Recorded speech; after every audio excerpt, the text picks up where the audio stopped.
কার্যক্রম আমরা করি। একটা হচ্ছে অ্যাওয়ারনেস বাড়ানো, মানুষ যেন আরও আগ্রহ প্রকাশ করে দত্তক নেওয়ার জন্য।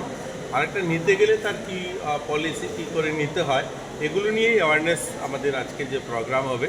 এবং আমাদের দপ্তরেরও যারা বিভিন্ন আধিকারিকগণ আছেন, জেলা বা আমাদের সিডিপিও লেভেলে কাজ করেন, তাদেরকেও অ্যাওয়ার করা, কী করে দেওয়া, মানুষকে মোটিভেট করতে হবে, বা কী করে শিশু সুরক্ষা, তাদের পুষ্টি, শিক্ষা, এগুলো নিয়েই আজকের মূলত কার্যক্রম। তো আমরা প্রতি বছরই করে থাকি। আমাদের প্রয়াস থাকবে এগুলোকে আরও বিস্তরভাবে জেলাগুলোতেও যেন করা যায়, মানুষকে আরও সচেতন করা যায়। আমাদের কাছে প্রায় 44টা হোম আছে, প্রায় হাজারোখানিক বাচ্চারা সেখানে থাকে। তো আমরা চাই যে মানুষ এত আজকের দিনে দাঁড়িয়ে যখন বিকশিত ভারতের কথা বলছি, যখন আমরা ভারতকে বিশ্বগুরু কথা বলছি, তো হোমে কেন বাচ্চারা থাকবে? আমরা চাই প্রত্যেকটা মানুষ যেন সচেতন হয়, বাচ্চাদেরকে নিতে আগ্রহ প্রকাশ করে, এই দিকে মানুষকে উৎসাহিত করতেই এই কার্যক্রম। আইনটা কি খুব কঠিন ব্যাপার? দেখুন, একটু তো কঠিনই, যেহেতু একটা শিশুর ভবিষ্যৎ, তার সুরক্ষার বিষয়, তার মানে বড় হওয়ার বিষয়, তো সেই ক্ষেত্রে কোনো গাফিলতি বা ছোট কোনো ত্রুটি যেন না থাকে, তার জন্য একটু স্ট্রিক্ট তো রয়েছে, এগুলোকে মেনটেন করেই দিতে হয়।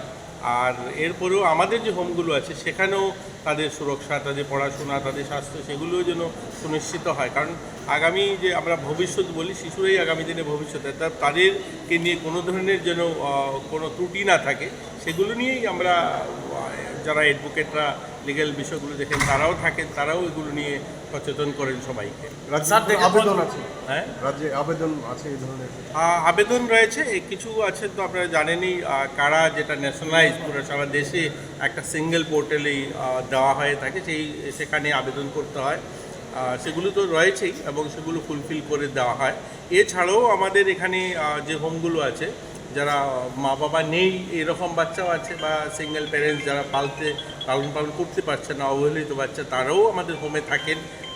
তো সবগুলোকে নিয়েই আজকের আমাদের এই অনুষ্ঠান। স্যার, এই প্রচেষ্টাকে আরও স্মুথলি, মানে আরও তাড়াতাড়ি যাতে করা যায়, তার জন্য আর নিশ্চয়ই সেগুলো নিয়েই আলোচনা হয়, সেগুলোকে তাড়াতাড়ি কী করে দেওয়া যায়। কিন্তু যেহেতু এখানে শিশু দেওয়া নেওয়ার বিষয়, এখানে এই লিগ্যাল সাইডটাকে পরিপূর্ণ করে একটা বাচ্চাকে দেওয়া হলো, আর যে গার্জিয়ান নিলেন সে তার জীবন হয়তো যেভাবে ভেবে নিয়ে যান তাকে সেভাবে গড়ে তুলতে পারে না, সেটাও তো একটা বিষয় থাকে না। তার জন্য এগুলোকে দেখেই তারপরে দেওয়া হয়। আচ্ছা, সচেতনতা মাস আপনারা বলছেন, সচেতন তো হওয়া দরকারই। দেখুন, আমি কথাটা বলতে চাইছি না, তারপরে কথাটা চলে আসছে। আজকের দিনে আমরা অ্যানিমেল লাভার বলি, আমরা আমাদের বাড়ি ঘরে একটা পশু পালার জন্য কতগুলো টাকা খরচা করি না? আমরা সবাই করি।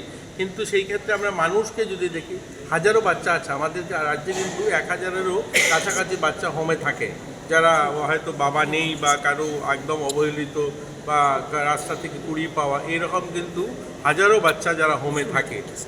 হয়তো ছোট যারা তাদেরকে অ্যাডপশনের জন্য নিতে আসে, কিন্তু বড় বাচ্চা যারা ক্লাস 2, 3, 4, 5-এ পড়ছে, 6-এ পড়ছে, এই ধরনের তো বাচ্চা আছে। তো এদেরকেও তো সাহায্য করতে পারে মানুষ, এদেরকেও তো নিতে পারে, এদেরকেও তো অ্যাডপ্ট করতে পারে, এদের লালন পালনও তো করতে পারে। তো সেই দিকেও মানুষকে সচেতন করা, মানুষের আগ্রহ বাড়ানো, যে যেন যারা হোমে থাকে তাদেরকে যেন একটু কি বলবো, মায়ের ছায়া, একটু পিতৃ ছায়াতে তারা যেন বেড়ে উঠতে পারে, তার জন্য আমরা মানুষকেও সচেতন করতে এই সমস্ত কার্যক্রম। এটা কতদিন চলবে সচেতন? আজকের এই একদিনের কার্যক্রম।